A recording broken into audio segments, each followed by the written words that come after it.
The trophy in hand for the race win at Howell Race 1 in the chase for the NASCAR Sprint Cup Event Championship.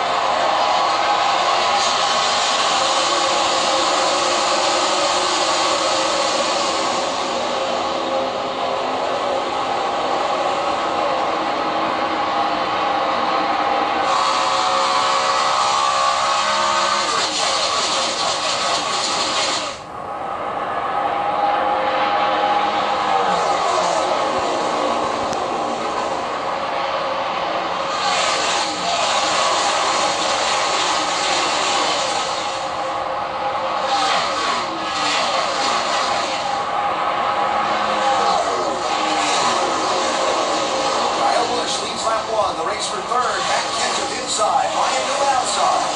I expected to see some very loose race cars in these conditions today. Quite a bit warmer. Plus, we had the nationwide race yesterday and the truck race. I think that the tracks are probably quite a bit different. And I've been already seeing some cars in sideways. Yeah, we heard Rodney Childers say that he expected the cars to be a little freer than they were in practice.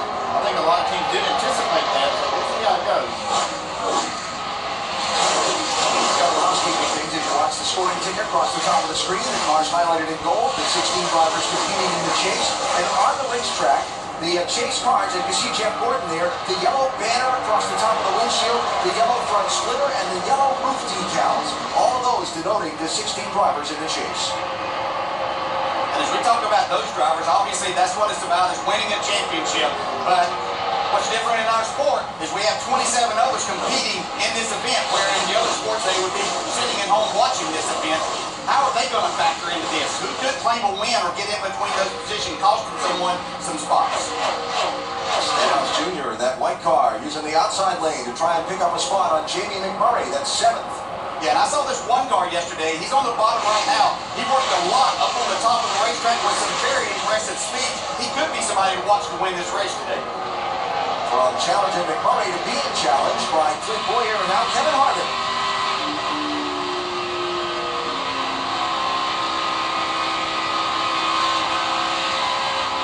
Well, you see just how bumpy the racetrack is, in the corners especially. I mean, you go to Kentucky and you see how bumpy that racetrack is. It's one of the bumpier mile and a half. This one bumps in the corner. Seems like it's one of the toughest racetracks to set up for. Busch.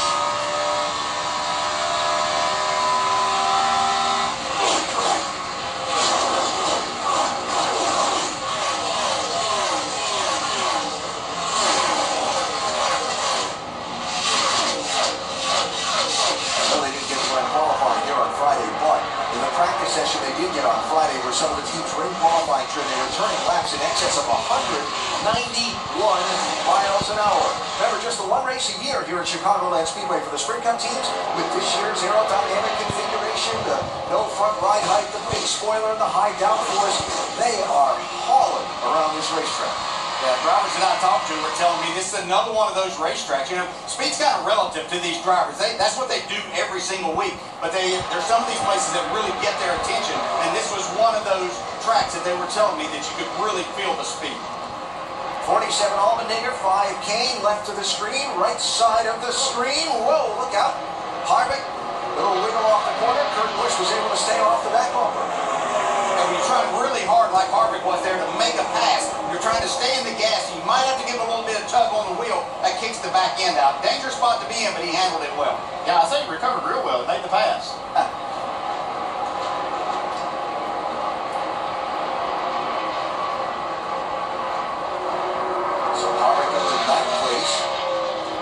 Kyle Busch has led all of the laps so far. There's the gap. Carl Edwards running second. Matt Kenseth very interesting. Joe Gibbs Racing Toyotas first and third. One of the themes of a lot of this summer has been the Toyotas down on horsepower. They've done some testing lately, including here at Chicagoland Speedway. The race we saw on a mile-and-a-half track 2 weeks ago in Atlanta. Kenseth and Denny Hamlin were factors contending for the win. Now here they are first and third with Kyle Busch and Matt Kenseth. Yeah, I talked to Jason Ratcliffe, crew chief for Matt Kenseth this morning. He said they have a little bit different engine spec here, so it's somewhat better, maybe.